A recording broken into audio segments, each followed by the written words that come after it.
Hello, everyone, and welcome to this special Travis is on the Road pre-LCS Finals edition of Hotline League. I apologize if the audio sounds a little different, but this is what we got. Okay, I am conducting this from an undisclosed location in Texas somewhere right now. Not Houston yet, but the Wi-Fi looks pretty good here, so I think we're going to. What does it say behind your head? Protect our what? Protect our rights? Heal our planet. Then it says nature in the middle. Then it says protect our future. I did not write more this. progressive than I thought it was going to be. Protect this. Well, I thought it was going to be protect our guns. I'll admit that I'm in Austin. Yeah, exactly. Night Faded and chat says, so you're in Austin. Clearly we're figured out where it is. Yeah. There's also a Wi-Fi password in the background. Please nobody look at that. Okay. So let me introduce my constant co-host, Mark Zervan. How's it going, Mark? Great. We're a little late tonight, not only because Travis's road show debacle, but also I was watching a show on Netflix. I forget what it's called, but I think it's called Ultimatum or Marriage Ultimatum.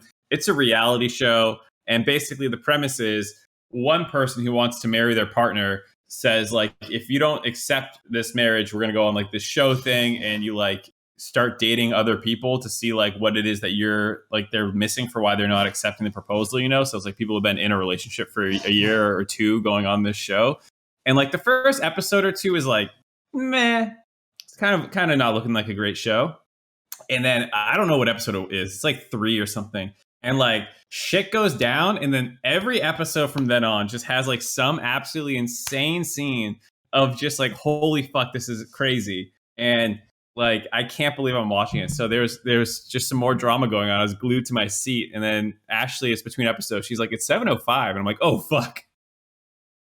I was very curious where you were, and I was like, I hope he's not. First off, I'm in a different time zone, so I was like, did I mess this up somehow? I was double checking to make sure that I did the math right, and then you showed up. Thankfully, Peter Dunn, our guest, was here on time. Peter Dunn, how you doing? I'm sure you feel great right now. Yeah, not feeling too bad. Was kind of the expected result. Pretty disappointed with the 3-0. Hope that we could have another 3-2, but looking forward to Houston. Gotcha. Well, we'll talk about EG's big weekend and the fact that you guys have secured the final team to secure a spot in Houston after just yesterday's games, which is really exciting. I want to shout out Alienware and Grubhub for sponsoring the show. A special reminder, we'll have more details during the Grubhub ad, but we are doing a live version of this show in 5 days, essentially. 4 days maybe if you're watching on Tuesday, whatever. Anyway, Saturday morning, 10 a.m. Texas time, which I think is Central. Is that what this time zone is that I'm in right now? I believe it's Central. Anyway, 8 a.m. Pacific time maybe is the best way to put it. So if you're in the West, wake up early, make yourself some eggs, order some Grubhub. Don't make yourself eggs. Order Grubhub and watch Live Hotline League presented by Grubhub. And if you're going to finals this weekend, go on Saturday to the Fan Fest. It starts at 10 a.m., so try to get in there early. I don't know if I'm allowed to say this, but I have heard doors are supposed to open at 9:30. So whatever. I might get in trouble for saying that. Whatever. I've heard doors open at 9:30. You can get to the Fan Fest. It'll start at 10. And we're going to start right then. So you guys will be walking in as we are officially starting the show at 10. So please come see us in person in Austin this weekend. Again, we'll have more information during the Grubhub ad break later on in the show. But let's talk about this past weekend. So first off, I will be honest, I was at a wedding on Saturday, so I kept checking the game, the series. I was like, oh, this is going to be a 3-0. And then I see Hunter T win a game. I see Mark tweeting out that the series is over with a picture of Santorin. Then I see a picture of him saying the series is over with a picture of Core JJ looking happy. Then I see Hunter T wins the next game, and then the fifth game, I'm like, the ceremony, they do the reception situation where they're giving speeches and the food's coming, and I'm finally okay. I can finally open my phone, and I see a dragon get taken, and then I see Abadage kill a Nexus uncontested, And I'm like, this is what I opened my phone for 30 seconds to see. And I was like, okay, well, I guess 100 teams in the finals. So I'm excited to learn a little bit more about what happened there because I haven't had a chance to like super catch up on that series other than looking at the Reddit threads. But I did get to sit. I was home on Sunday at the Airbnb, and so I was able to check the C9 and EG games and just watch the whole thing. And congratulations, Peter, 3-0. Were you guys? You said expected results, but were you guys surprised at all that it was so one-sided? Of course. Like Cloud9 were really good during the regular season. They showed signs against Golden Guardians. I mean, we were normally. So EG aren't normally the most focused team on stage right at the start, but because of the circumstances of the game, we were really, really focused going into that game. Obviously, it was a really important game for Vulcan. Obviously, it's the first time that Danny's family ever came to see him play live. So he was really so that's probably why he didn't want the pentakill, right? Because he was just, we've got to win this series, for my family, because his family was there. So I'm pretty happy with the performance, but for the fans, like the fans want a more hype series, right? And obviously as a member of EG, I'm happy that we won 3-0, but I wish it was like another 3-2 thriller like the TL series. Well, congratulations. Go ahead. I was gonna say it takes two to tango, and your dancing partner didn't show up. Yeah. I'm just excited to see you guys play this weekend. In chat, we have LCS Commissioner confirming FanFest doors open at 9:30, and FanFest is 10 to 1:30. So good to see the Commissioner in the chat. She messaged me the other day, and then I have not gotten back to her because I've been traveling, and I'm a jerk. What a power play. No, it was not my intention. Leave it on red. There you go. No, now I feel like a jerk. She shows up to my stream. I'm not replying. Terrible. Okay.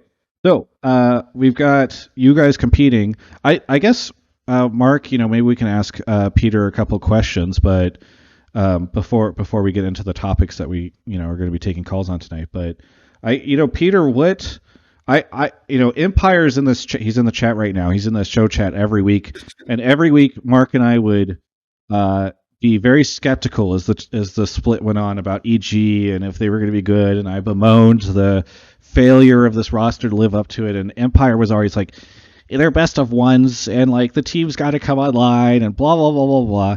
And there it is, best of ones trick y'all. I see it in the chat right now. He says that all the time. They ain't doing nothing. And so I feel like in a lot of ways you guys sort of delivered on this concept of like, okay, don't worry, we're gonna power up, we're gonna be good, and then playoffs hit and you guys are good. So I'm giving you the chance to take a victory lap here. Is that really how it was always gonna go? I mean, all I'm gonna say, credit where credit is due, right? From all the journalists and a lot of the voters for the MVP votes, you and Mark were two of the only people who put JoJo on your ballot for Ultra. So, yeah, mid lane was tough this time. There was you could throw anybody in there. It's fine. Yeah, I mean, Takui. Most people put Takui Fudge Bergson, and you guys were two of the only ones. So, clearly you guys believed in us. What I would say is that, I mean, look, the way the EG play the game is very, very high variance. They play early. They play really high variance, and it was the same way last year. A team like that is going to drop games in best of ones to teams they shouldn't drop games to, right? And you saw that happen a lot this year. Naturally, this kind of style tends to be better in a playoff situation than it is in a regular season. So I think Empire was correct in his assessment. Yeah. On the point about the voting stuff, it was interesting to me how I think like you guys definitely had struggles, and a lot of them were like team centric struggles, it felt like, but I was surprised at how much it felt like the players were written off for the team struggles, where like JoJo had a lot of haters, it felt like, this split. And Danny, I was surprised no one brought this up. I put him second. I said this on the dive as well, but I put him second over Berserker after people were saying, oh, Berserker's the best AD carry in the LCS. And the fact that I had him third, I thought I was going to get called out on. I just don't think anyone checked. But like, it did feel like the players had less support than maybe expected. I don't know how it felt like internally. Like, were the guys, did the outside noise ever get to them, or like were they confident the whole way through? No, they were confident. Especially like, I think so Impact is always stable. So I wouldn't say he was confident, but the big person was Inspired. Inspired basically felt that he could just. There were times where it felt that he could pick whatever he wanted on stage because we were just winning with everything in scrims, and he just. I'm going to pick anything on stage and I'm just going to win. and sometimes scrims are not the same as stage games. But people criticize our Game 5 draft against TL, where we picked Renekton Italy, and we had a Kha'Zix game or something like this, and that's inspired just having the self-confidence to say, pick me this champion, I'm just going to shit on the other two. And I think that the big person that, like, during the regular season, you maybe saw a little bit of, EU, how would I say, limit testing. Like, from Inspired, but in playoffs it was all business, and I think that's the big difference, because Inspired has like really been the one that's, you can see the difference between regular season and playoffs, right? PE. So I should say that Mark is picking a fight right now with Empire in Twitch chat. No, I'm agreeing with him. He was saying, I think we're the only team in the top 5 that couldn't string together a good run, so it affected voting. And I said, your best streak was 2 wins. When, like, C9 had an 8-game win streak and TL was like 7-2 over a stretch, like EG just could never string any wins together. And then they also were 0-6 against the teams above them in standing. So it was just like, they kind of handed the ammo to doubters and haters to be like, they can't beat a top team. They're so inconsistent. But the thing that people forget is that we were 0-6 against the top teams, but 4 of those games we were in like heavy gold advantage situations, which we should close out. One of them was, then of the 2 that we weren't, one of them was a Sunday Tryndamere game where he just went super, super insane. Okay, 100 Thieves get that one. And then the other one was the Fudge game where he played Soraka, and Jojo had no idea what a Soraka even did.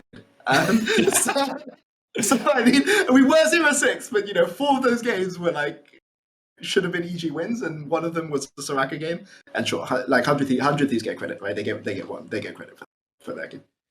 We don't normally take questions from the chat, but because I didn't get back to her when she messaged me, Jackie in the chat says she has a question, which was, how does the EG diverse roster nationality affect the culture of the team internally? So you have Inspired from Warsaw, Impact from Seoul, Jojo from Toronto, Danny from Honolulu, and Vulcan from Laval, I believe it is, Canada. So you have like all these players from literally all over the world and all these different regions. So, like, do you ever see that internally and how that impacts the culture of the team? Yeah, I mean, they all push themselves. They all push each other to be better, right? And I wish that we could play more voice comms, but there's stuff which you cannot put in a voice comm video because of the amount of let's say inappropriate language that's being brought up. But there are games where we play on stage where I'm just in the back room just laughing. I'm laughing so much because it's something like it's Jojo and Inspired, like talking about how they just did some insane play and trying to one up each other and doing regular season, or like Vulcan, calling out some insane thing, or Impact's the only one who's like, sometimes, guys, focus, we need to win the game, right? So they have a lot of fun playing. It gives me a lot of Mad Lions 2020 vibes. I think they do really well. The difference between this team and Mad Lions 2020 is that you have Impact to make sure that they don't go too far off the beaten path, which I think is a good thing, all in all. Yeah. Well, Mark, I don't know if you have any other questions. Otherwise, I'm sure we should run through what we'd like to talk about tonight. Yeah, we'll talk about these other topics, but I wonder how it felt. I mean, you guys absolutely shit on Cloud9, and it felt like the vast majority of the conversation was on Cloud9 collapse, more so than like the EG players, at least within public like discourse and stuff. So I don't know how it felt like to be like, hey, we popped off, we did it, and you check, and it's just like the post game thread is just all like, wow, I can't believe Summit collapsed this hard. What a fraud! Doesn't deserve MVP. But they literally, like, the funny thing is, I was reading that thread, and I just thought in the back of my mind, what are these guys talking about? Like, I mean, what happened in that series is Blabber got just murdered. It was one of the Blabber got murdered by Inspired, and like Jose Diogo got murdered by Inspired in the previous week. And like, I don't know if it's because Blabber is a fan favorite, but there are situations in this game where Fudge is just staring at his jungler whilst his jungler it's like he can't do anything because, like, for instance, the Trundle game. There's a Trundle game where he's playing against Jarvan. Jarvan has Spellbook. He forgets that Jarvan can go Ignite. Like, Jarvan just kills him over and over again, and Fudge is there sitting in mid lane trying to scale, just watching his jungler die. And like, nobody talks about that at all. And that for me is the hilarious thing. It's not that, obviously fans are going to be critical after their team has a rough end to the season, but nobody understands what went on in that series. They just blame Summit because they think, oh, Summit is 0-4. His scoreline is really, really bad. But why is he 0-4? Okay, he's 0-4 because he's being chain ganked or he's being killed in the side lane. Sure, but then why is the team not defending him? And why is the team not cross mapping? And I mean, it's obvious, right? Like, it's obvious who's to blame. I actually think it's a really interesting point because the Summit Flame is one thing, especially after the first game, but then also the draft is all anyone talks about that series. Yeah. And my takeaway was, I don't know if you could have given C9 a draft that could have taken a game based off like the level that they were playing it as a team. Like, what draft? You basically need to swap your game one draft, them for you, and like maybe they have a chance. But I also don't think you guys would have played the early game that bad, Yeah. The game one draft was a mass. That's like the one time I'll be like, yeah, that gap was absolutely insane. That was the biggest draft gap I've seen all year, I think. But like, so what about the other two? I mean, I'm generally very pro broadcast, right? So I think that they do a good job. I think that some of the criticism they take is unreasonable. But the one thing from that game is, if our comp is even in gold at 15 minutes, the game's over. And we were ahead at gold in 15 minutes. And maybe that's something, I know people want to keep engaging. You want to keep the fans engaged in the game and things like this. But like, they can have Soul, they can have Ocean Soul, they can have Elder. It just doesn't matter. They're not going to win in a 5v5 situation. So it's up for Cloud9 to try to force on us. And they made some lost decisions which changed fundamentally how they played, right? Like, you go listen to their voice comms. Winston was a huge voice in that team. He had a lot of responsibility to keep people disciplined. And without him gone, they just, they didn't have the discipline required to close out games with those kinds of early game snowballs. So and that's because, to be clear, that's because they need to build synergy, and you can't just build that synergy in 2 weeks. And next split, I'm sure they'll fix it, and I'm sure it will be better. Right? But like, ours was put in an impossible position. He's replacing the most vocal person on the team, who's translating for multiple members, and who's the one who's providing the structure. And he has to do all of that he's not a rookie, but as a new player coming in. I mean, it's rough, right? But again, like, I'm sure C9 will fix those issues. Like, just because they had a bad playoffs doesn't mean that they're going to be bad in summer. Right? They'll fix it. They'll fix this. Yeah, they'll swap players again. You're Yeah, right. exactly. Exactly. Okay, so let's talk about what we're going to talk about tonight. I don't know, Mark might have already pulled some callers. Looks like he has, but just in case we don't have people who have been on this stuff, I think some of the big topics this week is obviously EG beating C9. Lots to talk about there. Hopefully we have calls about EG beating C9 and not just all calls about C9 losing to EG, especially since we have Peter on the show. But I'm sure we'll talk a lot about C9 and their future. Sounds like Peter already has some strong opinions about that. Hopefully, we have a chance to talk about any potential roster decisions. I'm curious if they're going to make some. I somewhat suspect that they will, because it would be a very C9 thing to do. And then we need to talk about Team Liquid 100T, which was a crazy match. I'm sure a lot of people have opinions on the end of that match as well. And then I don't know, Mark. I mean, obviously we'll talk about the finals this weekend, what people are looking forward to, some predictions. Anybody who's like if you're going to the event this weekend and you want to call in and talk, that would be great. There was the big Tyler 1 video that came out today. I'm curious to see what people think of that. Anything else that any other big topics, Mark, or is that obviously all the big stuff? Some people want us to talk about the LS. There was an LS thread, I guess, about how people don't innovate. I didn't get a chance to see the video yet, so I don't know if I can speak to it. I watched it. I mean, it's a big tangent to go on in a different direction. I don't know if we'll respond to it or not, given that I feel like this is going to be a pretty full episode already. I already have like a pretty full waiting room just based off what happened this weekend. So maybe we can save that for after, whenever we have a content drop between MSI and between spring finals ending and MSI. Although Mark and I have to figure out how we're going to do that because he's doing some travel. So whatever, we'll figure it out. Papa Smithy in chat says, "Oh, cool, 100T1. Anyone got any C9 roster change info?" So there we go. We already got people trying to talk about C9. There we go. All right, let's talk about stuff. Mark is off to go grab the first caller. I need to change the thing on my settings so that people don't hear the ding of Mark changing channels. There we go. That should fix it. Sorry about that, everybody who's right now checking their own Discord to try to understand what's happening. We should have Mark here in just a second. Thank you to everybody who subbed. I saw Jackie give out 10 subs to the community. That was cool. Natural Ninja gifting her back. Murder of Birds, thank you. Good to see you. We'll have you on the show tomorrow. All the Dog for a whole year. Sewera, your name is hard to pronounce. Goblin Poetry, Flick Nickum. And it looks like Mark is back. And we've got, how do you say it? Is it TLITA? It's just it's an acronym, so it's TLITA, but you can just call me Colin. Colin. Okay, thank you. That's much easier. Where are you calling from? I am calling from Benderloch, which is a small village in the west coast of Scotland. Man, I love Benderloch. It's a I wonderful, could tell. Yeah. It's a wonderful little village on the west coast of Scotland. For anyone who doesn't know, Is it near Oban? Is it near Oban? Yes, I lived. Born and raised in Oban. I just moved out here in the last year. My family's initially from Oban, so if you go back enough generations, cool. so I have a lot of affinity to the area. Sorry, Travis, continue. no, fantastic. Maybe this is a long lost relative. All right, Colin, what do you want to talk about on the show?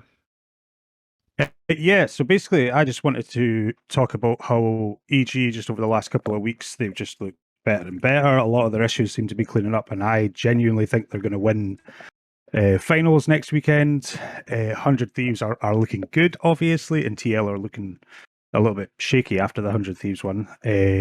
But EG seem to be coming into this cohesive unit that we all kind of expected from them at the beginning of the year. And not only do I think they're going to win next week, I think if they stay on form, then they'll make some decent semi-finals or finals noise at MSI as well.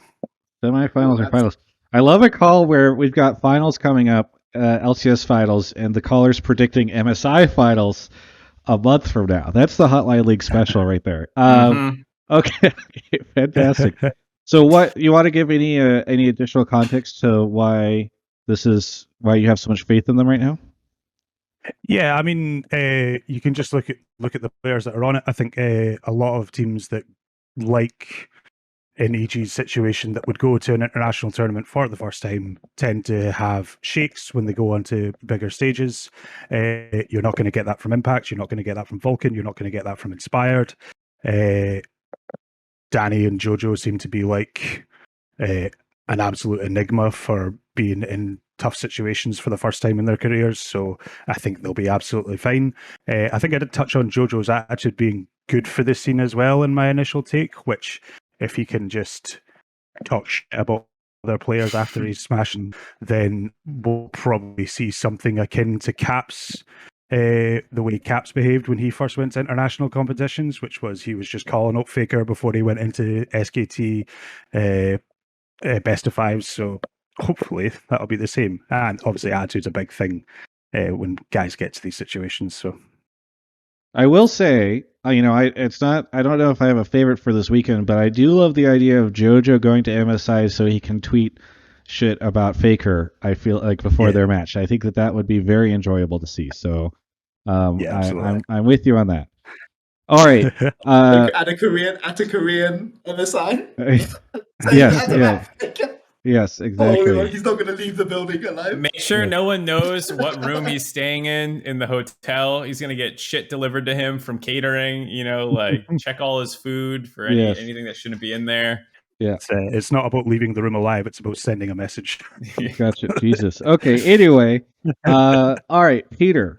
Why is the caller correct? Why are you guys not only going to win this weekend, but also make finals at MSI? So, I think that the caller doesn't go far enough. I think EG can win MSI. Oh boy. Okay. Okay. Of course. It's Hotline League, everybody. So let me make. So we'll talk about LCS later, right? But, okay. I mean, we should at some point in time because the finals are this weekend. But go ahead. But, this is an MSI podcast. Yeah. Two things that make this year really, really special, right, for MSI, right? Number one is that there's a high chance that an LPL team won't go. I'm not going to discuss too much politics right now, but like there's a big COVID spread right now in Shanghai where all the teams are based and everyone is hard locked down, which means that if the only two teams that aren't based in Shanghai that are competitive for MSI are V5 and LNG. And LNG are out of playoffs, right? So if V5 don't win, it's going to be a Shanghai-based team going to MSI, and they may not be allowed to go due to health reasons. So you may not have an LPL representative. Korean representative, you may not have a Korean representative or you may have one, but the news that I heard from how they were picking Asia Games versus MSI is that they had a pool of 10 players, and 5 of those players would go to Asia Games, and 5 of those players would go to MSI. So you may have a roster that has like half of the T1 bot lane, and then Chovy, and then some other players, right? But these guys may not have good synergy. They may not play well together, right?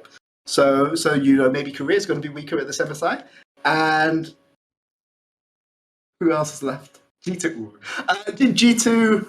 G2 are heavily dependent on Captain Yankos, right? So all inspired and Jojo has to do is beat Captain Yankos, and the path to MSI title is free. Right? Inspired's been doing that recently, hasn't he? Before he left. Yeah, I mean, it's just completely free. But it'll be interesting. Like I have no clue what's going to happen with MSI. I don't know what the LPL are going to do. I don't know what the LCK is going to do. It's super, super interesting. And that kind of instability gives a team like EG the chance to upset. So that's the MSI one. Now let's get to this weekend. This weekend is going to be hard. The reason it's going to be hard is because you're playing back-to-back in front of a large audience, and obviously the first time you go on stage, the adrenaline is going to pump, and people, it exhausts you really, really quickly. Can EG win? Of course. Like it's perfectly theoretically possible that EG can win LCS. I mean, we have. I don't want to give too much away. We have tools that we can pick against certain teams, and I think this is the one thing that maybe people are ignoring about EG's run. It's that Vulcan played against Cloud9, against Isles, who's a bit more known for his mage supports. Vulcan played Yuumi and Karma. He played Yuumi Karma this weekend, right? Whereas he didn't play those against TL. And we had specific other things in draft. We pulled out different things against each team, and we can adjust our strategy to play against different teams. So we have a lot of strategic diversity. We have a lot of tools that we can pick out and play. So we'll have to see if TL and 100 Thieves have the tools to answer those kind of things. Have you considered Renekton? Yes. The impact is, I think he's one of the only top laners in the world that has a positive win rate on Renekton. I'm excited to see it. Perfect time to keep testing it. Yeah, perfect time to keep testing it. Game 5, win Italy. This time we didn't go early enough. We need Nico mid so that we can go win before 8 minutes. The infamous 5 range comp is what you need. You get the Renekton out of there too and put something else in. Right, yeah, sorry, exactly. I derailed you a bit, so you could go ahead and finish your thought. No, that was it. Like this weekend will be interesting because there's a lot of things that haven't been shown by all the teams that are playing this weekend. It will be interesting to see what they come up with. It's also worth saying that TL and 100 Thieves are probably scrimming a lot with their academy teams and probably not scrimming each other, right? So they will if you do that, you have the option to show a lot more cheese, and we'll see which of it comes out. That's the interesting thing. That would be sick. I'd love to see some like crazy level 1s in front of the audience where you just have the whole audience going like, I miss that type of stuff. I haven't heard that from a league audience in so long because it's just been a while. So it's exciting. Yeah. Yep.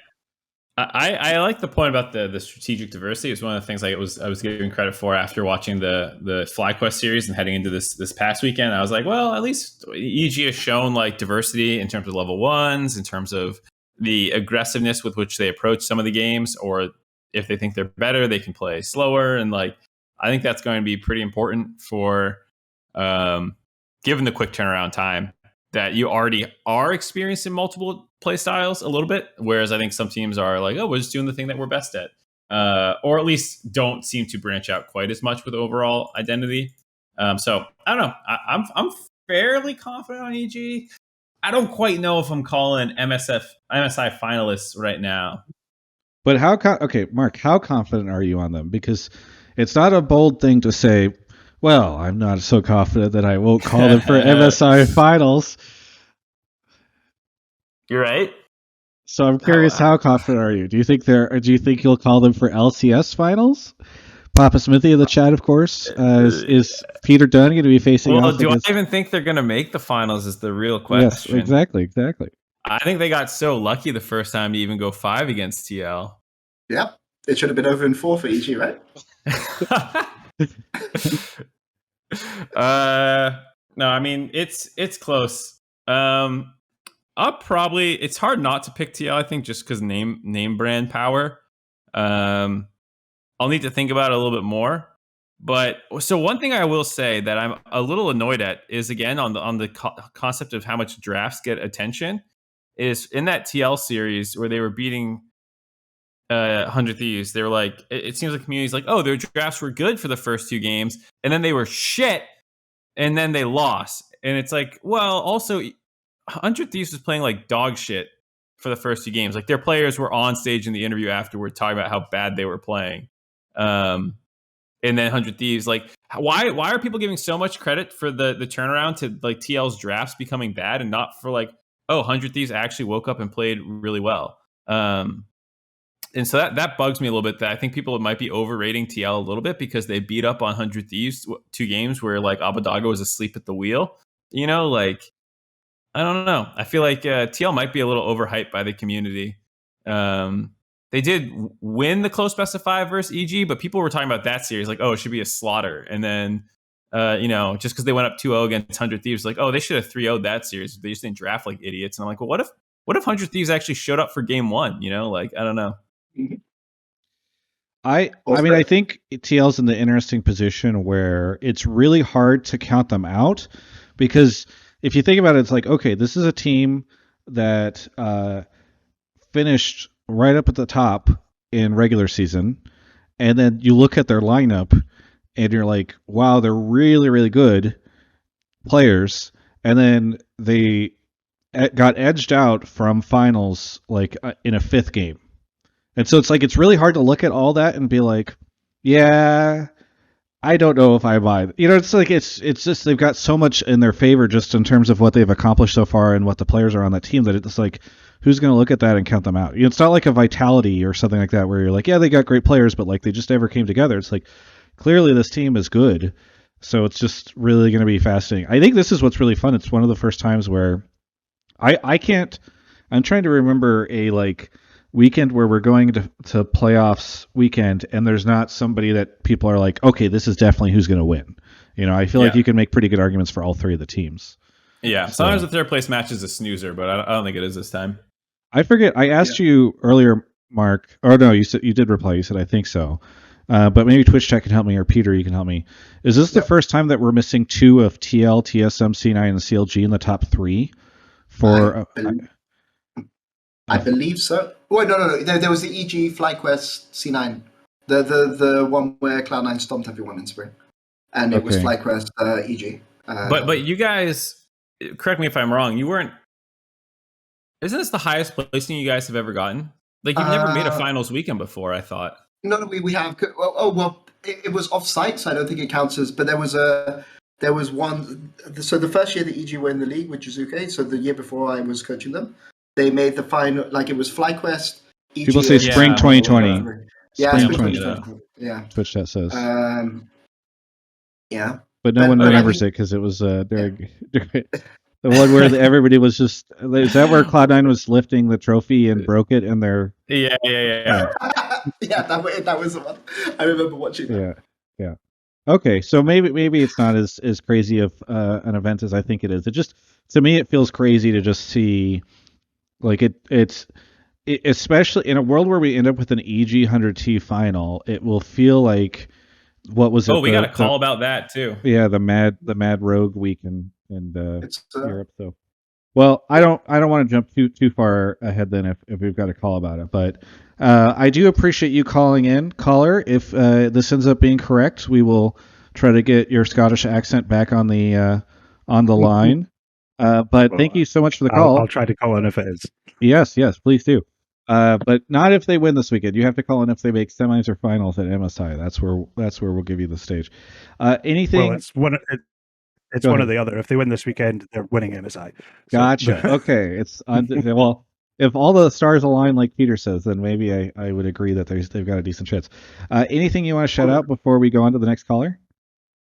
Shout out you guys for getting me on. It is 4 a.m. here, so it's very much appreciated. Get Shout to out bed. EG. No, this is the start of my day. Oh. Shout out EG, shout out TL, and yeah, shout out you guys. So that's Yeah. it. Thanks so much for the call, and we'll catch you next time. Have a good day. Yeah, you two guys. Cheers. Yeah. See you.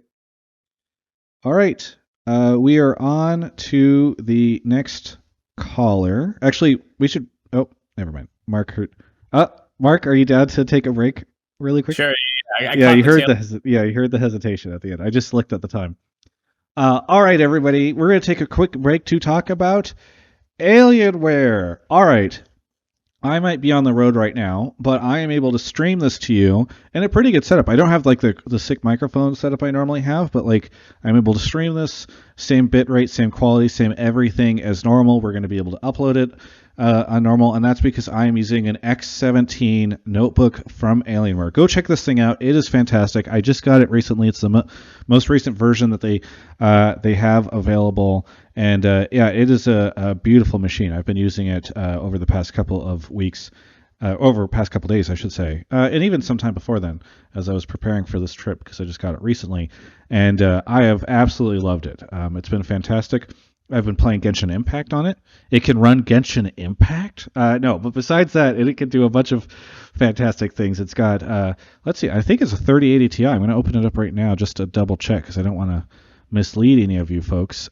Yes, it is. It is a 3080 Ti. It's got a 12th gen i7 in it, 64 gigs of RAM. It's a beast. It's fantastic to be able to have this available for me on the road. You know, as things start to open it back up again and travel starts to become more and more a thing. You know, obviously Worlds is happening in the U.S. and a bunch of different cities this year. I'm going to be needing more and more capabilities on the road to be able to create content for you and continue to deliver the fantastic stuff. And it wasn't for this notebook, I wouldn't be able to. So thank you so much to Alienware for sponsoring Hotline League and so much of what we do here at TGI.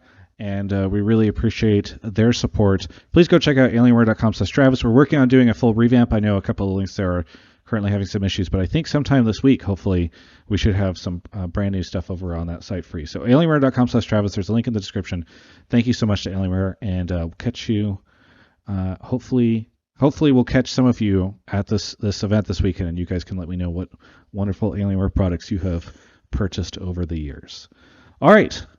Mark's off to grab the next caller. Thank you to Razor6, Hello, Hey, Hi, Fragbite Light, Elmo Kill, Zubel, Tom Shu, and where are we at? I think I saw some other folks come in. Badger Yar Shavul. Oh, Badger Yar for a year. Thank you.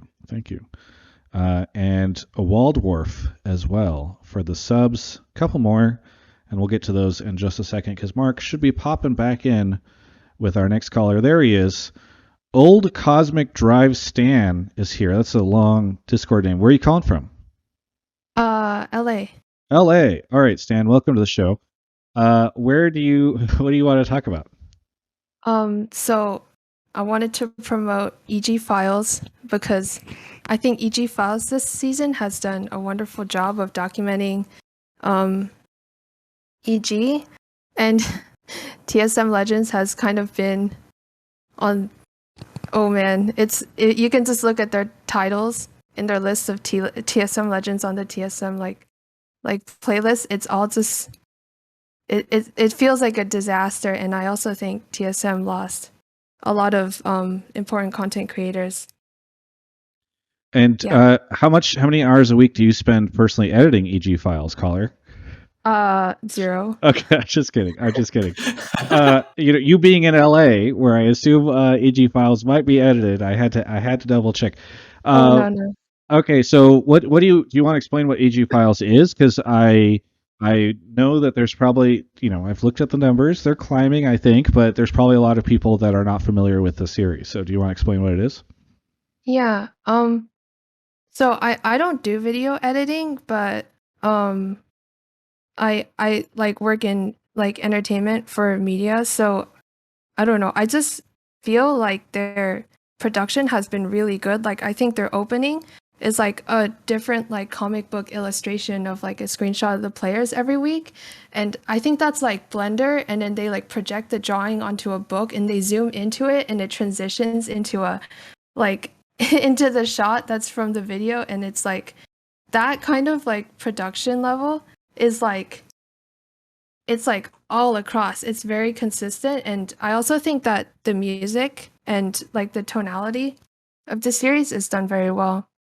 And so we should And say this is yeah. is it Peter? Maybe you can help me out too. Are you guys releasing these weekly, or what's the cadence for this? Because it's a documentary series on the team, right? Yeah, it's bi-weekly, but it's to compare it to some shows that other people may know. It's a bit more lighthearted. We did one show on JoJo's family, for instance, or we did one show on like Impact being they asked the players, is Impact sorry, is Impact too old to play or that kind of thing. It's a bit of a documentary, but it's a bit more lighthearted. I actually really like it, but obviously I would say that because I'm on EG. But of the teams that I've been on, this is by far the best show that I've seen done by an org that I've been on, and it's basically a bit like it's a bit like a lighthearted version of something like TSM Legends, which people may know about. Mm-hmm. Yeah, I will be honest. I have not watched an entire episode of it because I kind of got burned out after a while on all the team docs because it started to feel like a lot of them were very samey, like shots of the players traveling to the studio, some behind the scenes stuff of one of the players making a joke at the other's expense, and then they laugh, then like they win or lose, and then there's like an interview afterward. It's like, yeah, we got to figure out our stuff if we're gonna like make it to finals. Or it's Korean barbecue because they won. Yeah, exactly. Yeah. I mean, but Okay, also like they have Danny's, model collection, right? He has like every single, I think. Yeah, the Desk Tour collection is great. Yeah, so I really like that they showcase a lot of stuff. Like they talked. Danny has like some of the models that he has are like numbered limited edition models that there's only like a couple of hundred in the world, and he has one of them. He goes and tracks them down. But that kind of stuff, I really like. Sorry. Yeah. Oh, wait, Mark, am I allowed to shit on C9? Why are you asking for his permission? I will give you permission to shit on C9. Okay. I'm sorry, whoever's on the content team for C9, but like, yeah, this is what I'm talking about, like what Peter said for pacing. Like it's much more lighthearted, and even though it's a 19-minute video, it feels like you're watching like a travel vlog or someone like something very like casual, but it's definitely not like those heavy ones that like bring up like an interview and be like, so our direction of this team moving forward, blah blah blah, and then like meanwhile I feel like if I look at like C9, I'm just going to use them as an example, and some of the other ones, it doesn't feel like storytelling. It feels like everyone using the same exact like clips and then putting like this like lo-fi music over it, and then just and it's just like letting it go. I mean just like publishing it instead of like concentrating on storytelling like the way that the broadcast does. I feel like people are like scared of doing storytelling and like trying to like think about narratives a lot just because of like how short form content has like taken over everything. Well, yeah, you got me there by saying the broadcast was doing well with narrative. So ultimately, this is a great call, regardless of what else you said. Was that what? I agree. Was that what they said? I'm not sure if that's what they said. That's what I heard, at least. Narratives from the broadcast are great. That's what I heard. Yeah. And then like at the same time, like I think C9, the Worlds documentary last year, like they were putting like somber piano music over it, and then when they get out of groups, they show a shot of like everyone in the practice room hugging, and there's somber piano music in the background. It's the same like tone the entire time. Like it's the most like flat and like disgusting like misread of the tone that I've ever seen in a video, I think. Like besides some like shitty TikTok that's about like like horrible things, but yeah. that was disgusting. I'm sorry. Like, I feel like you're slowly becoming more and more unhinged as you talk about other teams' media. Yeah, exactly. No, I like it. All right. Well, I will say one scene that I did like that I saw that went kind of viral was wasn't it JoJo's mom wanted JoJo to introduce Vulcan to his sister because she was like, oh yeah, you should introduce Vulcan to your sister. She's like as if like kind of like a matchmaking situation, which I thought was very fascinating. Yeah, people should go check out that episode because it's hilarious. Yeah. No, this is good. I should, you know what? I should go back and take a look at it because I haven't watched a single one either, Travis. You and me both. I guess it's time to try them again. See if they're good. I mean, like it's tough for me because for years and years, I think Mark and I would watch these, and then you got to a point where every team was making one of them, and then they all got afraid of putting anything interesting in them all at once. Like you would see one of these documentaries come out, and it would just be like them losing, and then the players being like, yeah, we got to try harder, and then that would be it. And then later on, you would find out that behind the scenes, everybody hated each other. There was a moment where like a coach punched a wall. Like there'd be all this stuff, and it's just, you know, that like all the most interesting aspects of this that would go into like a Netflix documentary or anything like that just is on the cutting room floor because the teams don't want to put it out there anymore.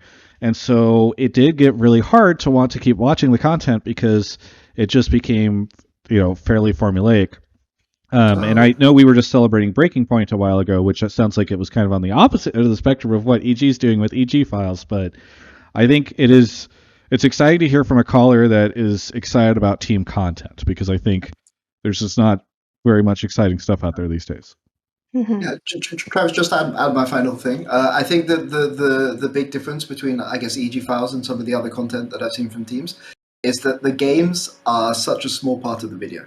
Like each episode is about some aspect, like they pick a player every week and then they go for some aspect of this life, right? Like Danny's figure collection or JoJo's family who are coming to visit. And then the fact that there's a game, like the game takes like three minutes of the video and it's just the backdrop. But it's like how JoJo's family came to come and see JoJo. How is he after the game? You know, how did they feel about his performance? They went for dinner with his teammates. How did they feel about his teammates and that kind of thing? And I think that's like the game has very, very little to do with it. So I think that's what makes me really like it. All right. Well, I like the call, and I appreciate you calling in with this. Mark, I don't know if you have any other questions because I don't think either of us have caught it yet. No.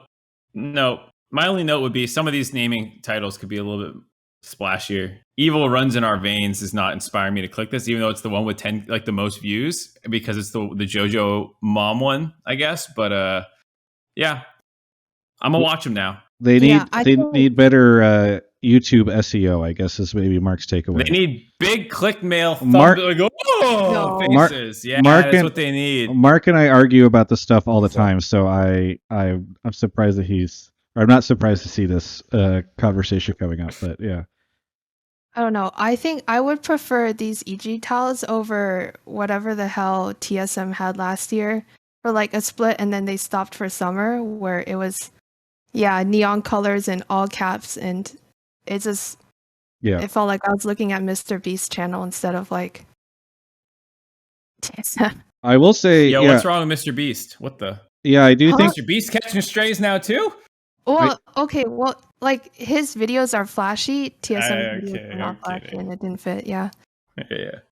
Yeah, I do think that the thumbnails could be a little bit brighter. I'm looking at this this most recent one, the one from 2 weeks ago, The Evil Runs in Our Veins. Oh no, it's the second most recent one, and it's kind of dark thumbnail. Same with the just work on the thumbnail, CG. I think that will really help.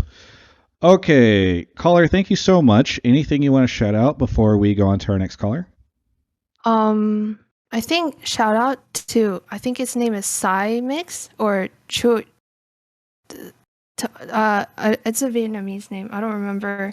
Because everyone was mourning the loss of like Max and Andrew White from TSM Legends, but I think Chewy left to 100 Thieves a little bit like before, everyone left TSM like before Bjerg, and I think his like work and his like cinematography was gorgeous. So I want to give him a shout out. Damn, you just watch all the team content, don't you? I mainly watch. I mean, I stopped watching TSM Legends because it's depression this season. So no, so I've mainly been watching Golden Guardians and EG. What do you think? Can you okay? How about this? Can you stack rank all the teams, or at least maybe your top 5 or top 6, based off of the content they put out? And the LCS broadcast. Pretend we're a team. Stack rank the LCS broadcast content versus the top 6 teams content as well. I haven't watched TL or 100T like at all this year. That's fine. Yeah, I mean, I would put EG pretty high, but I wouldn't put TSM like low because like the production is still great. They've just had a horrible season. They also made a decision to like make their titles like an apology every time to viewers, as if they had to apologize. And that just makes it even more like pessimistic and horrible. But I don't think, I mean, they did the best they could. And yeah. All right. I wouldn't put them low, but I would put EG at like a 9.5 and then like TSM at like a 6, Golden Guardians at an 8. Gotcha. Okay. Yeah. It sounds like you'd put C9 at a 0 based off of your earlier statements. I mean, it's definitely better than this season than last season, I think, because they got their graphics package like a lot tighter and they didn't have like trashy thumbnails for like 5 out of 6 videos. And then, yeah. And they don't have that stupid brick background on the outro either. So I feel like I would love to see you just do a YouTube channel or something like that where you just critique and review all of the different content. Mark's cat. Hi. Oh, yeah. I mean, actually, one project I was thinking of working on over summer is because I do like matte painting. So I was thinking of doing like several shots of like everyone was begging like, oh, what if LCS did like LCK style openers? I was going to do a few shots. Yep. And yeah, I was thinking of doing Spica in a like a decrepit church because it would be funny. And then but I actually had no clue what to do for EG. So Peter, what would you want? Impact the grizzled veteran versus Jojo or Daddy as like a rookie, like you get in an anime, where one of them is the mentor of the other. Well, or either that or Turtle is a Pokemon trainer and Gilotto is the Pokemon trainer and all of the players is I don't know. Well, thank you so much for calling in. You did a great job because Mark and I are always going to be baited by takes about content since we work in the content world. But thank you again for the call, and we'll catch you next time. Okay, thank you. Thanks. That was super interesting. Cool. Yeah, no. Well, I mean, obviously you liked it because all they did was suck up to EG content. But LOL Globus, Bishop Nader, Frogman, Mr. Dr. Enchilada, Maury Wakes, You Look Like Andy Samberg, Pepper XPHD, Whoopley, Smoke Dog, Spencer Neutron, and Schleppard. Thank you, everybody, for the subs. Mark should be back in just a second with a caller. How you guys doing, Twitch chat? People on Twitch chat are a little ridiculous. Real Dyson, thank you for the Prime. Thanks everybody for this. Peter, when do you guys fly to Houston? Tomorrow afternoon. Oh, you guys go early. Okay. Yeah. Hello. PulledPork, where are you calling from? Portland, Oregon. Portland, Oregon. What do you want to talk about on the show? What would you like to talk about? Yeah, there you go. What I want to talk about is if EG or TL bans both Lee Sin and Jarvan, they will sweep 100 Thieves in the finals because Closer, I think, is obviously the glue of the team, and it gets them off the initiator, which is, I think, the key for 100 Thieves' success. I'm curious to see how Peter Dunn can answer or respond to this. If What's your draft prep for Yeah. 100 Thieves, Peter? How do you feel about his Viego? I mean, his Viego lost the first 2 games versus TL, and that's when Santorin was on Jarvan, so that's what I think about it. I mean, they won the last game on Viego, but I feel like the best picks in the meta right now are having an initiator, because if you don't have engage, you're just not going to win, and then Orin looks giga OP. Yeah. It's a very interesting take. I hate you, but I'm sorry. Like, I mean, your take's a really interesting take, but I can't respond to this. I'm really sorry. I can't respond to this when we're playing this weekend. But I think you've got some interesting strategy. Rapo, I guess, is the term that some people like to familiar with. One of those. Yeah. Waffo. Watch and find out. Yeah, exactly. Yeah. Okay, Mark. So this is obviously a bit more of a take for me, though there is probably a part to this I can chime into as well, or he can chime into, is I don't know how important that was versus like J4 is a point and click initiator in the sense where like it's very easy to follow the engage of this champion. And the game that TL got, or 200 Thieves got back in the TL series was J4 Ori, which is like, if you ever needed a like, hey, we're not playing well, what's an easy to execute combo to like try and make some team fights work? Like that's one of them. And then to the point about him going back on Viego, you know, like he did end up back there. You know, is J4 really that powerful? I don't know. I mean, TL ended up banning it. That just felt like they, like I just can't see J4 being like pick ban status, like must take this away right now, right? But maybe he is. I don't know. So my concern would be with this draft strategy is only getting rid of those things and kind of giving the rest of their team whatever they want. I don't know if closer's so important. I know, like you say, he's the backbone. I'd agree with that. I just don't know if he's like take him off these 2 things and like TL or 100 Thieves falls apart. Excuse me. The thing I did want to ask is that I believe 100 Thieves is 6 wins on Ornn. All 6 of their wins have come with Ornn in the playoffs. And I think they've lost 1 game with Ornn. It was the first game of that TL series. So this is also with a number of other people doing well with Ornn in recent weeks as well, Broken Blade. And maybe Peter can chime in on this one a little bit. But like, what do you think is going on with Ornn in the current meta? Is he just like busted? Is it that people have like lost the ability to punish him? Like, why is it that Ornn feels like this like super important champ nowadays? Teams are... let's be really careful about this. Teams are not good enough to punish him properly. And if you, like, Ornn isn't, like, you can't pick Ornn into RNG or V5 or something like this, right? Maybe it's really OP in North America. We'll see this weekend. But if it was as OP as the record suggests, people would be picking it 1, 2, 3. Jizuke in the chat says, "Good luck at MSI picking Ornn." So it sounds like he agrees with you. It sounds like he expects the LPL to make it to MSI. That's true. You can win at MSI with Ornn. You just have to hope that LPL and LCK don't show up. Yeah, literally don't show up. Yes. I mean, I think it's a good call out because the Ornn's always coming in the second phase after, you know, you've taken higher priority things, you could say. But yeah, it's just so weird how important Ornn has become all of a sudden, and I just can't believe it's that giga broken. Maybe it is. Mark, I feel like just in terms of chatter, because obviously I'm more listening to all the analysts rather than having original thoughts of my own when it comes to analysis.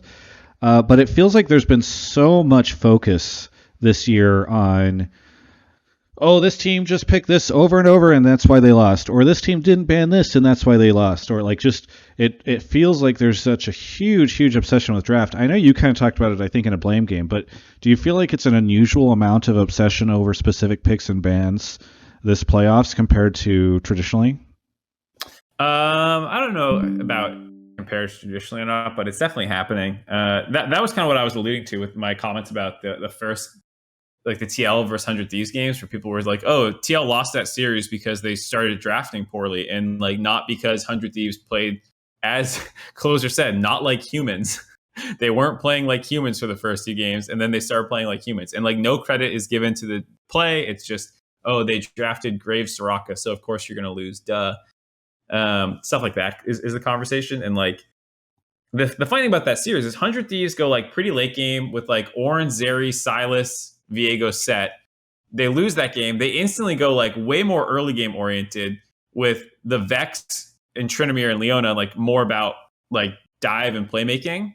That one fails. And then they go back to team fighting again. And like the style that they won game 1 with, or 3 with, was the same style that they kind of lost game 1 with. And I don't know. It just feels to me like people are not watching what's happening in the games. But at the same time, for some of these, I'm like watching Orange just be this fucking massive problem for every team. And I'm like, maybe teams should just ban him. Or maybe they should just take it. Like, I don't know. Some of it, I see where people are coming from. Yeah, I think Peter Pang tweeted something this weekend about Ornn being OP or something. I'm trying to remember what it was, but I'll look it up. Yeah. Oh yeah. Peter said, just had a really crazy idea for LCS teams. Maybe Ornn is broken. So it seems like there's some discussion there. I don't know. All right.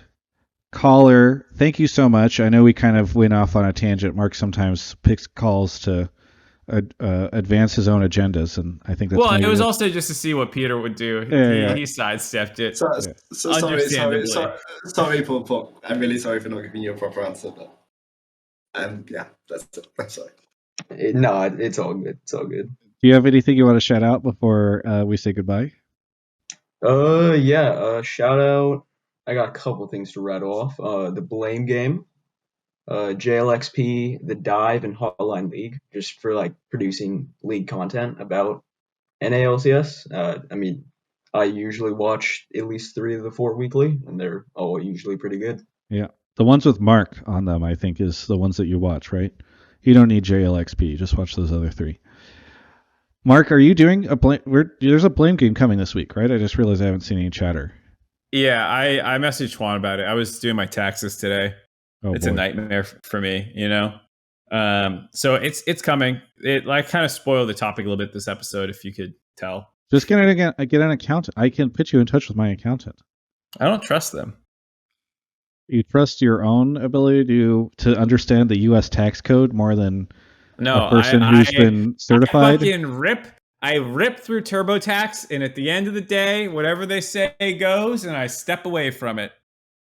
Well, and you know what? We see what we get in the mail. That's fantastic. Is the IRS happy or the IRS sad? We don't know. While I'm on the YouTube channel for EG, I noticed that most of their videos are about the TurboTax expert call or TurboTax pro tips. Yeah. So clearly you've been watching some EG content, even if it's not their main series.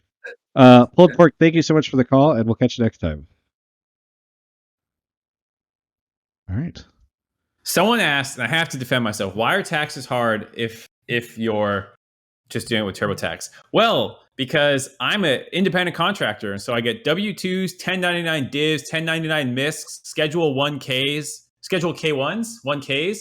I have to file in Pennsylvania as well. And yeah, you have to get through all those little fucking exceptions and stuff.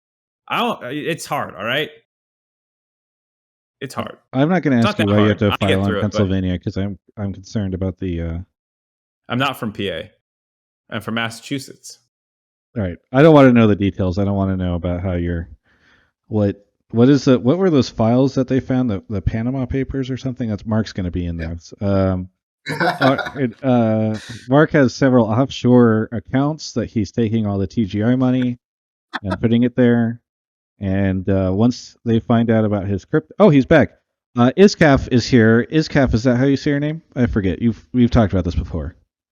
Iscaf. Okay. Remind me where you're calling from. Washington, D.C. Washington, D.C. Welcome back to the show. What do you want to talk about on this episode? So my take is that 100 Thieves EG final would be proof that franchising worked and that they're totally worth an on-fire CLG. What are you talking about? TSM had a bad season. Franchising is terrible. Bring back relegation. Blah, blah, blah, blah, blah. Go ahead and expand on your take. So I think, 100 Thieves was literally built on franchising. They were not even anything before that, and then have kind of come a behemoth in the scene now. And then EG came in later than franchising, actually, took over a spot, and then also have taken some pretty big risks with native talent and young players, which probably would only be possible in a franchise league. So even though you get people whining every once in a while about how a team's bad, overall it's been beneficial for the LCS and league in general. This is an interesting call because normally we get takes that are in the opposite direction, and so I'm trying to figure out how best to respond. So rather than Because you respond don't want immediately, hate messages? You don't want hate messages from no, Travis? I don't. Coward? I know. I have defended franchising before, and people are like, "Oh, he's in the mag." Like people don't. They don't understand. Like, here's my little mini rant before I throw it to you and Peter. Like, it is annoying to me that people think that the system where like teams were just farming the promotion relegation system to flip teams to like VCs who didn't know what they were doing and then would immediately get relegated and no brand stuck around, and you just had sort of like players that would hang out as mercenaries to like boost teams into the LCS. It is insane to me that some people think that that is a better system than the one that we have now. And so I don't think you need an EG or a 100T to win in order to justify what is a much better system. Certainly there have been some downsides to franchising, but I don't think that like a relegation system like we had before is the better solution. But Peter Dunn, you're from somewhere in Europe, and I understand that Europe really likes relegation and promotion systems. So why don't you go ahead and explain why the LCS is a terrible system right now, and it's all about promotion relegation. Would you like to go first, Mark? No, I think Travis asked you. Obviously, I agree with the caller because I have a job because of franchising. But I think that people have forgotten how bad things were before. I wonder how many people in the chat remember who Team Dragon Knights were, Right. or other teams such as this, Enemy, or teams like this. I think that there are legitimate concerns that there are some teams that maybe don't try as hard as other teams, and you have to balance those. I mean, as a coach on EG, I agree that franchising allows teams to take more risks, and I think that you can see some of these, how much longer would Danny and Jojo have had to prove themselves in Academy and Amateur without a kind of franchise system giving teams the support that they require? I wonder whether a system, maybe whether not now, but in the future, where maybe you have 20 teams across 2 divisions. So if you get relegated, you don't drop out of franchising, but if you do the bare minimum, such as Astralis, you don't naturally have the right to try. So what was the last thing you heard me say, Travis? You said that you hated franchising and you wish all those dumpster tier teams below you. No, you were talking. Sorry, everybody for listening to the audio or watching the video. We had a slight hiccup, which reset the stream. But you were saying that you hoped that you wouldn't be against a system where you had 10 teams in the major and 10 teams in like a minor league, and like you could promote and relegate between the two. And you mentioned Astralis, etc. Yeah. Okay. So if teams are putting the bare minimum of effort, they shouldn't have the right to automatically play against the teams that are full tryharding all the time, right? Like I think that there's an argument to be made in that direction. I don't think it's ever going to happen. But I think I could see an argument for that. But people focus on the negatives of franchising because of things like Reggie's imports tweeting, right? That kind of thing. And I think that there's a lot of good that's been put into the NA ecosystem in recent years that has come about because teams are secure enough to think about long-term planning as a result of franchising existing. So things like the new Proving Ground circuit, right, which is a huge way to highlight new upcoming talent. Things like yes, I know that people are going to say bad things about it, but things like Champions Queue, you know, how much does a team like Team Dragon Knights care about Champions Queue if they're going to be gone from the league because 3 teams get relegated every split? Yeah. You know? How much do our current teams care about Champions Queue? Is also a good question. Well, I had such a good tweet. I didn't pull the trigger on, but I was gonna just say more Champions Queue wins after C9 got 3-0 by JoJo. Yeah. Well, Inspired doesn't have too many games under his belt. I think this. So on Inspired, Inspired has 2 accounts, one which is public and one which is not public, and I'm gonna tell you that he plays jungle very little on those accounts because he cares about learning about wave states and by playing the lane. So I actually am in favor. We've never disciplined him for it, but if he came to me and said, "I don't want to play Champions Queue because of this," I would actually be in favor of him not playing Champions Queue. All right. Well, we've got off topic.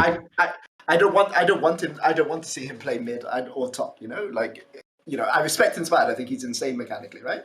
But he's playing it to learn matchups as a jungler, right? So maybe it's for the best that he's not playing against some. Who's the next one now? Impact. Maybe it's for the best that he's not playing against Impact. Sure.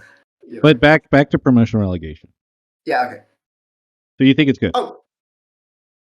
Right, I think promotion relegation is bad if your team just completely disappears every single time you get relegated for the players, and because you lose all that history every single time a team gets relegated. You lose all the history and all the investment that they've come to build up as part of the league over all of their time in the league. And I mean, I think fans tend to forget this, right? So the reason I like the 2-tier system is because it preserves some of the history. Sometimes you see this in soccer, right? A team gets relegated and then 5 years later they come back up, with a new star player or under new ownership or something like that. So I think that's good. But I think from the narrative perspective, you lose so much every single time a new team comes into the league, and then they're gone. Think about a team like Gravity. Think about a team like Good Game University. What happens if that year where TL don't get double left, right, and they're gone forever? How much would we be missing out on now? And I think that this kind of being able to preserve storyline from season to season is important, but everyone has to take part in the project. Everyone has to care about the project, and if you're not doing something to promote the project as a whole, and the project is LCS viewership, then it's complicated. And I'm not an owner. This is not I'm a fan, right? I'm talking about this from the pure perspective of a fan. And I think this year, one of the things which made the LCS stand out this year is so many teams took so many risks, and so many teams had their own interesting stories. And you could tell each of their distinctive stories. I can tell you what Dignitas's plan was. I could tell you what TSM's plan was, even though the plan wasn't very good, right? I knew what the plan was, right? But I can tell you what Cloud9's plan, at the start of the season was. And that builds hype for me. This year, there was no team in the LCS besides maybe Immortals who didn't have some amount of hype. You could see that they were trying something new. And I think that's something that shows that franchising is working in Europe. It's not just about who wins the LCS, but it's also something you don't see, for instance, with franchising in EU. And so I think different models can work for different regions, but I think it's working well right now. I don't think it's working as badly as people say. Mark, let's I know we're kind of running low on time, and I'm worried that the internet at this place might hiccup again, so I want to make sure we can get through the show. But really quickly, any thoughts from you on franchising? Nope, it's all a win all around. On the caller's point about how much this matters, I'll say from a public perception standpoint, I think one thing that I often am prone to forgetting about is the importance of public perception, where behind the scenes, you see some of the numbers and the reasons for things, and you're like, oh, well, the fans are kind of wrong about this, whatever. But it does matter to them as the ones enjoying the product to think that franchising was beneficial. And right now, there's a lot of focus on the teams that are not doing well in the franchise model. And they assume that teams like TSM and C9 and TL would have been good no matter what because they were good before franchising. So, of course, it would have stayed the same or whatever. And I think new teams succeeding is something that will help with just the PR of franchising a little bit. So if EG wins or 100 Thieves wins again, and, I think that can help a lot. Just to put a pin on this, the other thing that fans, I think, don't tend to think about is like Peter pointed out some of those teams that were like not great. People might not also be thinking about the fact that they had like in some cases really sketchy ownership. I mean, the first split of LCS had Team Marn, where Marn did not pay some of his players. At the end of it, I think some players might still be owed money. I don't know. This is allegedly. Who knows? But I think that people don't necessarily understand that underneath the old system, there was a chance for a lot of bad actors to come into the space. And not to say we don't have bad actors now, but there's certainly a lot more policies in place to kind of get those people to be good. And by the way, just because a team is in the league does not mean, like in a franchise situation, doesn't mean they can't be removed. Evil Geniuses is in this league right now because a team was removed. So there maybe folks who want relegation because they're not happy with teams should instead just want more easier ways to get rid of teams rather than something as strict as relegation. Anyway, caller, sorry, and thanks for sticking through with us on the technical issues. Icecaf, is there anything you want to shout out here at the end? I want to shout out LCS production, especially around this whole playoff series. Things like the hype videos and the interviews have been absolutely fantastic, and I think deserve recognition. Very good. Thank you so much for the call, and we'll catch you next time. All right. We're going to take a quick break really quickly because I want to make sure I get this in, just in case the internet bonks out and everything goes to hell again. We are doing live Hotline League this weekend because of Grubhub. It will be at FanFest. Doors open at 9:30 on Saturday. Please go. People keep messaging me. I don't know how many other ways to put this out there. I guess I'll tweet it again tomorrow. But we are doing live Hotline League Saturday morning in Houston in the event. If you have an LCS ticket, you can get into FanFest. You can go to the Grubhub stage and you can watch us live. It will be fantastic. You will have a great time. Show will start at 10 a.m., but make sure you get there early so that you can secure a seat. And we would love to see you there. We will be taking callers live, so not really callers, but people coming up on stage. I am working on trying to get some guests to show up. I know Steve has said that he wants to do live Hotline League, so hopefully he can make it. We'll try to get somebody from EG and from 100T as well as hopefully some other familiar faces. So no promises. We'll see what happens. It's sometimes hard to get people up at 10 a.m. But hopefully you guys can get up at 10 a.m. and make it there. And this is all courtesy. Get up before 10 a.m. to make it there. Yes. Before 10 a.m. Yes. And this is all courtesy of Grubhub. So when you get there, please say thank you, Grubhub, or maybe tweet at them, or I don't know, tweet about them with a tag or something. The other thing is everybody keeps hounding me. I literally had somebody DM me today and say, Travis, I always want to use the Grubhub code, but I'm a VOD watcher and usually don't watch Hotline League till Wednesday or Thursday. Now it's my moment. I am home with the baby while my wife is out to dinner and I need the code, but Hotline League isn't for another 3 hours. Is there any way you could tell me the latest code and I could use it? I DM'd this person the latest code, which is code FRENZY. Use code FRENZY at checkout from April 18th to May 2nd to get free delivery and a digital Hextech chest and key on any orders and get free boneless wings from Buffalo Wild Wings with an order of $25 plus. So go get your digital Hextech chest. Again, this code runs from April 18th to May 2nd, so we'll shout it again on the show this weekend. But thank you to Grubhub for making this happen. Go use code FRENZY. You're going to order food anyway. Just order from Grubhub and use that code, and it'll be cool. There's a link in the YouTube description, by the way, if you're watching YouTube, and you can click that. It actually kind of helps us out. And I'll also do exclamation mark Grubhub in the chat. Oh, God. Mark, I'm on the laptop, so I don't only have one monitor right now, but based off of how many people are getting timed, yep, there it is. Okay.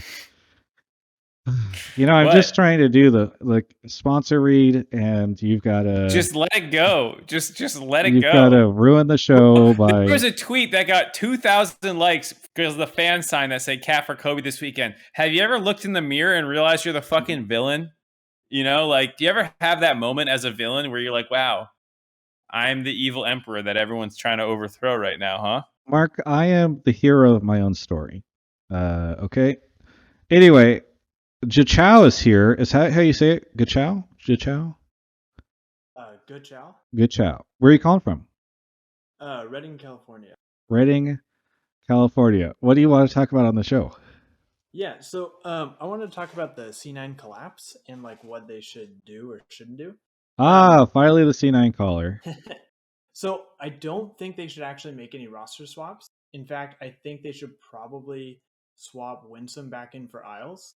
And I think I'm basing this off of like, I think that the main problem is communication issues. And I think given more time, they can work that out. Maybe like summer split, but I would even give them until the end of next year. So the end of like 2020. So you're lobbying for no roster changes, although it sounds like you want Isles back? Or sorry, Winsome back? I would put Winsome back because I think he needs more time to like develop, and I think he's like got a lot of skills. He and Berserker have a lot of history. Yeah. So that's what I would lobby for. And then I think you could like look at 100 Thieves as maybe kind of a blueprint for that. 100 Thieves and GG. Because I mean that's essentially what they did with 4 of their players. They've been together for what has it been like 2 years, 2.5 years now, and now they're like potentially going to win a second championship, depending on how EG do. Yeah. So you are an advocate for roster stability in a world where we throw out teams all the time and players, and I assume that means you agree, Travis, as a fan of keeping washed players around, like this former MVP who hasn't probably received his trophy at Summit. Summit, exactly. He's washed before he even got crowned. And obviously I don't know if he's getting it, but just based off the voting and the conversation, it sounds like he's probably getting it. Yeah. Yeah.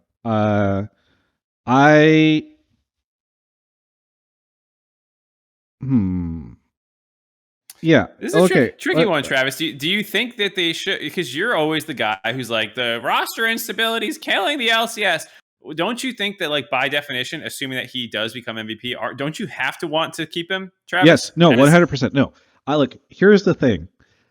I think there is a very decent chance. There's a very decent chance that Summit is not playing for C9 next split. And that instead you have Fudge back top. I think there's a decent chance that they go back to like the pre-LS plan or whatever, where you have all this stuff. I did what he said he would. I'd flip the coin to figure out if he's staying on C9 or not at this point in time. That's my educated guess. How fucking hilarious of a league is it if like we hit to the point where now we can't retain an MVP player on the team that they are on for more than a split?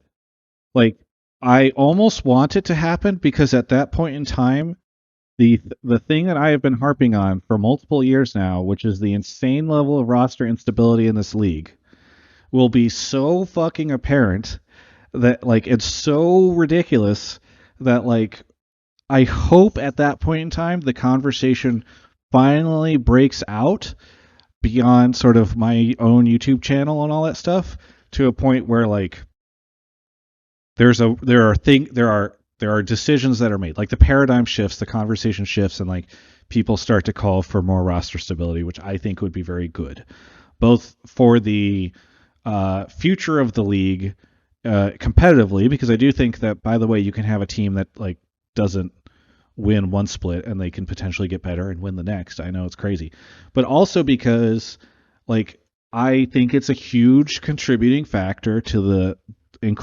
increasing down level, or the increasingly diminishing viewership of the league.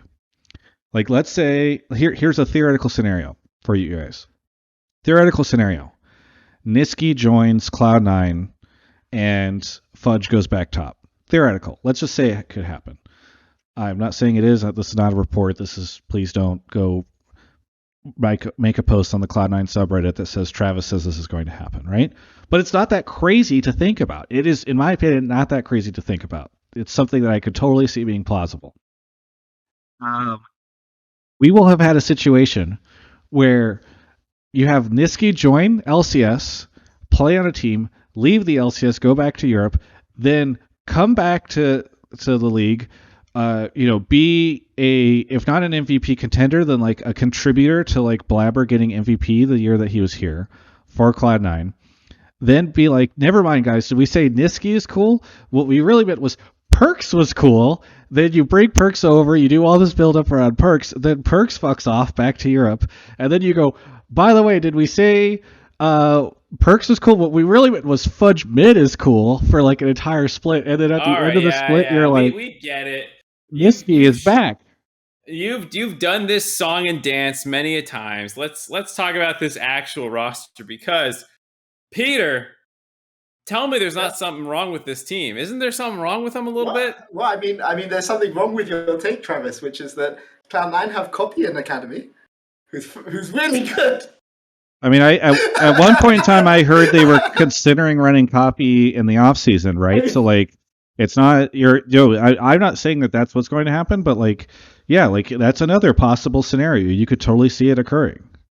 I don't think Fudge gets removed from the roster, so if they're making changes, I feel like it's probably him to top. I mean, like for me, I hope it's Jensen, but like, I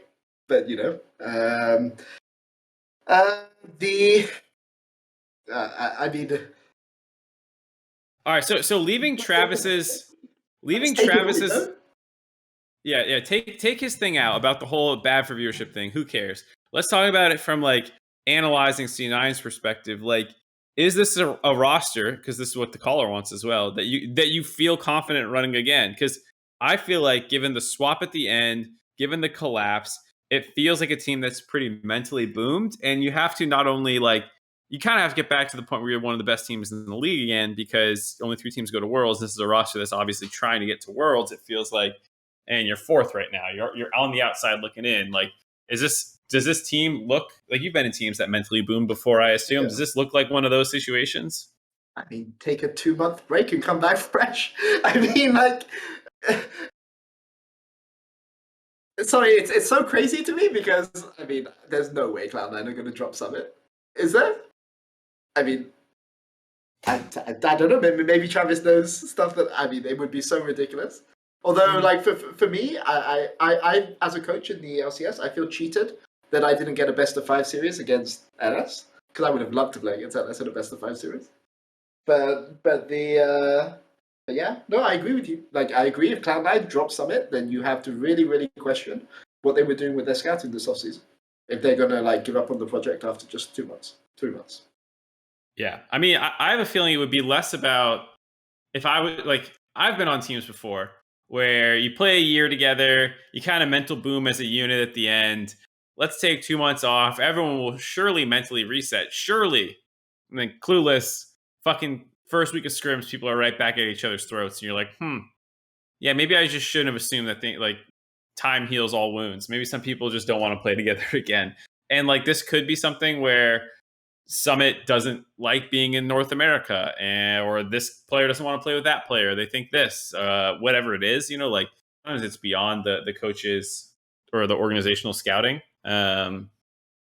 So I feel like because they swapped Winsome for Isles, so like clearly it wasn't really working even behind the scenes. We heard about like their scrim record was kind of dog water too. Like it was a team that was running into trouble and like mentally recovering sometimes. If there's no personality clashes, then I think it is possible to mentally recover. But if there's something like fundamentally 2 players don't like each other, don't play the game the same way, and they're like not going to budge, then I can see a world where it's like, well, what's the point of running it again?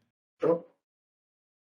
No, I mean, it would for somebody who has my coaching philosophy, it's against everything that kind of like I stand for as a coach, but sure, it's possible.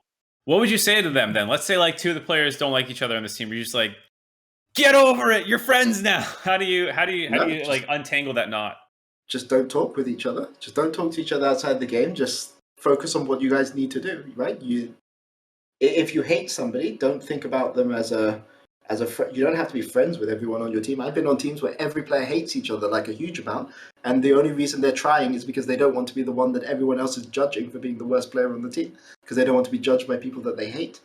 Like, find a way to motivate you, right? Both of you guys want to go to Worlds. Both of you guys want to win a title, I assume. Like, if one guy is washed and is just like, can't be bothered to play anymore. Like, if Summit is... The only reason you would make a change to that is if Summit literally comes and says, I can't handle it in North America anymore. Or he's like, just stops playing solo queue or something like that. I mean, like, the worst thing that would happen if you had like two players that didn't get along is like one of them would win all pro mid, and then the next split not be on the team, and like they'd tweet, what the ADC might tweet something and be like goodbye, and then the other one would be like later or something. Some weird passive aggressive Twitter interaction after these two players are no longer on the same team. That would be really awkward. So I'm glad. I mean, like, I can't imagine an org where that would possibly happen. Yes, exactly. Exactly. Okay. All right, so Peter's officially on the other side. He says, oh no, he's with the caller, excuse me. He is pro keeping together. Travis is pro keeping together. I guess I'm the only one. I'm standing alone out here. I'm dying on this hill that, like, I don't know. We get me hyped for summer. No, I'm not, like, I think as a coach, I feel like, please don't do this, right? But as a fan of the league, holy shit, do it. Do it. It will be so good for storyline. Can you imagine? Fudge goes back to top lane, and then he's like, not the best top in the league. It won't be good. That'll be so bad. Everyone will just meme on their systems even more. Like, they're already memeing the systems thing so hard. If you fucking role swap back after 6 months. But it will be so entertaining. People will tune in. People will tune in to watch it, right? People will tune in to watch the systems. Dude, the systems are at work. Mark. I don't know, man. I feel like so many people just dropped from, like, dropping LS that, like, if you drop Summit too, that would just be... What if, and I'm not saying this is going to happen, but, like, it seems entirely feasible to me that this could happen. In the next 4 or 5 days, you have an outlet or something that comes out and is like, not Travis Gafford Industries, and is like, Summit is up for trade, or is like heading back to LCK, or is joining this other team, and then like the very next day, Riot's like, congratulations Summit for MVP of Spring Split. Like, I think there's a very good chance that could happen, and I just think it will be hilarious if it does. So selfishly, the reason why, as a fan, I would want it to happen is because I think that the next mid in line would be Jizuke, and watching Jizuke and Blabber play together would be pretty hype. I think they would go to Niski or Jensen or something. I don't think that, but okay. I don't know. It would be peak LCS. Like, at that point in time, it's like, yep, this is what we have become. Hugh All right, Benny Hill, yeah. Gechao, thank you so much for the call. Is there anything you want to shout out before we go on to the last caller? Shout out Alienware, and that's it. Good night. Thank you so much for the call, and we'll catch you next time. All right, Mark is off to grab our last caller. Twitch chat going crazy. What's your percentage on that, Travis? On that scenario coming true? I don't know. Like, it's tough to say. Like, who knows? I mean, I don't know when the actual, like, conversations between teams will actually start. You know what I mean? Because normally I feel like we start to actually hear the roster rumors during MSI, so it would be early to see something like that. But I almost hope that if, like, Summit's not on C9 next split, that it just does happen just right this week, just for the hilarity of it all. Mauricio is here. Mauricio, where are you calling from? I'm calling from Houston, Texas. Houston, Texas. Have you called in previously? No, I haven't. It's my first time. Okay, we had a Houston caller recently, so I thought it might have been. Are you going to finals? Yeah, man. Of course. Yeehaw! Are you going Saturday as well? Yeah, I'm going both days. Okay. Are you going to come to Live Hotline League? I will try, but I am pretty bad at waking up early in the weekend, Oh so my we'll God. see.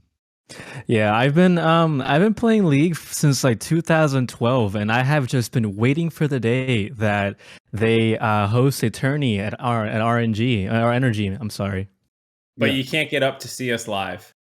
That's too.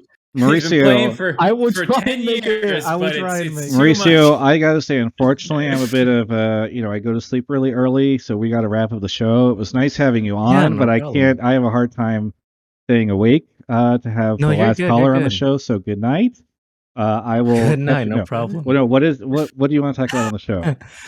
Yeah, no. So I just wanted to say that a lot. I agree with the TL overhypiness because I mean I love all the players on TL, but I think it's just having Whippo top and Bjergsen especially having a year break as a coach coming back in. I think the expectation that they come in and immediately win a split is just way too high. And Oh, I really? think, Okay. yeah, I think maybe P2 is the absolute best they can do. But when you have a roster like 100 Thieves, where every single one of their players, they're fresh off last year's playoffs for summer, and they've been kind of together this whole time. I don't see TL winning, unfortunately. And I think they got just. I think TL has been playing and winning more of the fact that they've been playing against teams that are worse than them being better, if that makes sense. So does this mean that you just automatically disqualify EG for the same reason? No. So I think EG have been a little better when it comes to adapting, whereas TL just has not been. I think they've been doing the same kind of like play style for the whole split, whereas I've been watching the not every single LCS game because I just don't have the time for that, but almost every yeah, when a game comes on and I'm not doing anything, I just put it on to watch it. And I have seen just 100 Thieves and EG specifically just improve so much, but TL to me has just stayed stagnant. Yeah. I have to ask, who's your favorite team? It used to be TSM. Okay. Just because I like the players, I don't really care about the org. But after all the OGs left, I kind of stopped caring about TSM too. But now I don't really have a favorite team nowadays. I think if I had to pick one, right now it'd just be TL, just because I like the players there more than I wouldn't say but I guess know the players much better than I do the other teams. But yeah, so I guess TL. Yeah, I just wanted to ask, because sometimes you get these calls where it's like a 100 Thieves fan calling in and being like, TL has no chance, Bjerg's like not warmed up again, he's washed, and it's like, yeah, well, who's your favorite team? And it's like the other team. Yeah, no, honestly, I know I love Bjergsen and I want to see him succeed, but I think I think he's just a little too rusty right now, and I am not convinced on Whipple top. I kind of was during lock-in, but I have no idea what happened. He seemed to be carrying lock-in, and now he might be the weakest link. I don't know. Peter Dunn. Where is Bjerg on the Bjerg performance chart? His own 0 to 10 of how good we've seen Bjerg in the past versus being a coach, not even playing. Where is he, would you say? Is he back in form? 3.5? 4? Yeah, same here. Wow, so like not even close to inform. No, not even close to inform. I mean, I agree with it all. It's going to be very hard for TL to win because, for European teams to win in NA, they're suffering from all that jet lag. It's going to be really, really hard. Okay, I see. Okay. Oh, no. How much of that answer was a meme answer and how much was actually Bjergsen being at like a 4 out of a 10 for himself? Now I'm confused. Okay, so the second part was a meme answer, but no, Bjergsen. Okay. Bjergsen's like a 4 right now. He shows flashes of what he used to be, but like he's not close. I mean, I think that's a little fair given the last series. I was feeling him pretty hard towards the end of the season, and then the Corki game was pretty uninspiring. Some of the package choices and getting like that insane stun lock on him in the 100 Thieves series. I think he dropped the ball a little bit, even itemization stuff and things. But this is by Bjergsen's level, right? Like if you're talking by LCS level, he's like a 7 or an 8, something like that, right? Yep. So this is. I don't know if I'd say they're doomed. I feel like Core is still insane. I think Santorin's really good. I think Hans is insane. I know you don't believe in Whippo, Mauricio, but like I feel like in a 4 or 5 Bjergsen on his own scale still might actually be able to win a title in North America, depending on if the rest of the teams don't play well. I do feel like there's a bit of like a skill barrier that you have to be playing well enough to beat them. I don't believe in Puepo right now. I certainly didn't lock in, but at this rate, something has to change, specifically with the top side. I mean, because we're talking about TL 100T, I'm just going to skip ahead out of the EG match and just assume, for the premise of this, that TL goes through. Mm-hmm. Like, this team was one game away from beating 100T 2 days ago. Like, I don't think it's... I think it is very bold to write off... And I'd be saying the same thing, by the way, for all the 100T fans that are rushing to the comments to say I'm biased. Like, I'd be saying the same thing if 100T went 2-3 against TL as well. Like, we will have had 1 week's difference between these two teams playing in a series that went to 5 games where TL was up in the first 2. And so I just think it's wild to ever be so confident and say, like, yeah, they just don't have it, because I'm like unless the takeaway is something like they just got exposed starting in game 3, and once they learned to just ban this one champion, like, TL's whole strategy fell apart. It's like, this was a 5-game series. I mean, if it ends up being TL 100T, and for Peter Dunn's sake, hopefully it ends up being EG 100T. But if it's TL 100T, like, I hope we get a series that is just as crazy as the one that we got last Saturday. Maybe with a different, like, maybe not with the final game coming down to a backdoor, but something crazy. Peter, who wins the LCS and you can't say EG? What, you mean like if EG oversleep on Saturday so they don't show up at the stadium on time? Yeah, you guys all get food poisoning and you have to forfeit. So, 100 Thieves. Because of Closer. I think Closer it depends. It depends which Closer shows up on the day. TL if they want to beat 100 Thieves, they have to have a very specific targeted plan to shut down the enemy jungler.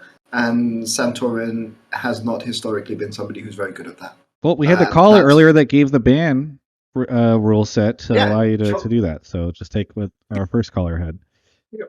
Like, I think the matchup for TL against 100 Thieves is not actually very good. But maybe they find a new way to develop it. It's just because Santorin is not that type of jungler, right? I don't think he's bad, but it's just a really bad matchup for TL in that position.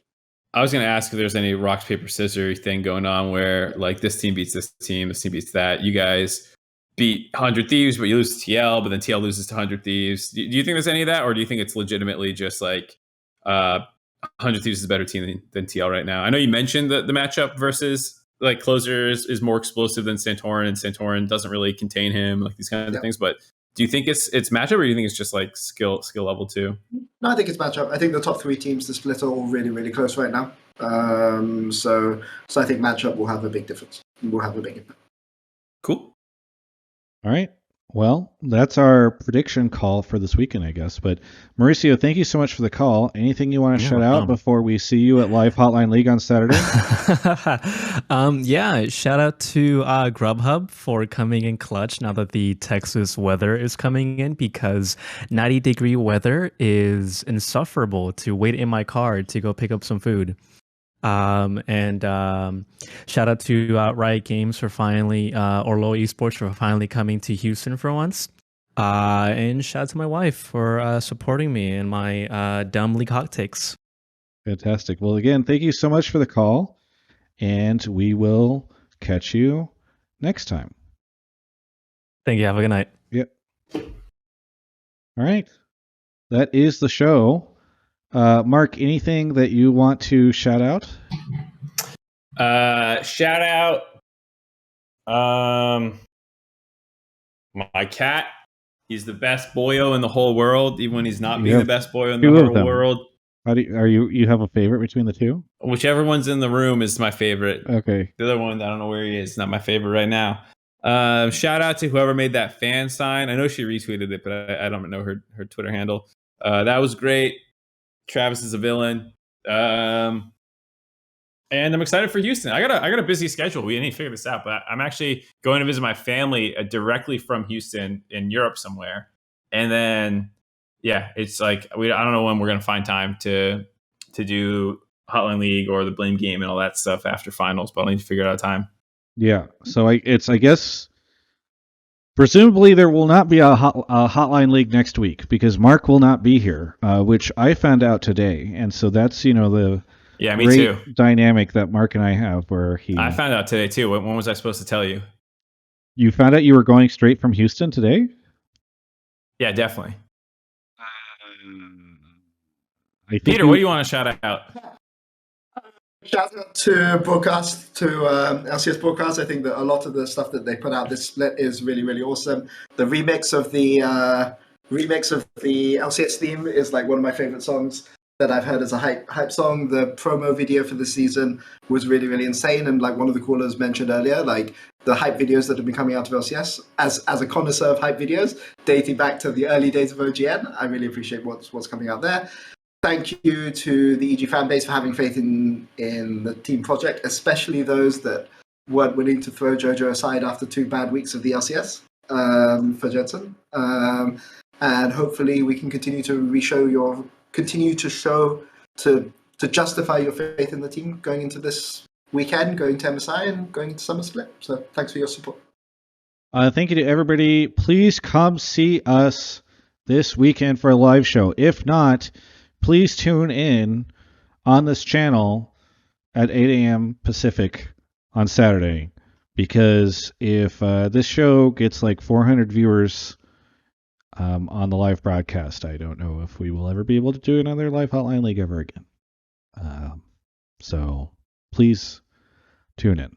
Also, shout out to Mark for just skipping town on me and not letting me know, so that the content schedule next week will be god awful for the channel, and I will have everything go to hell.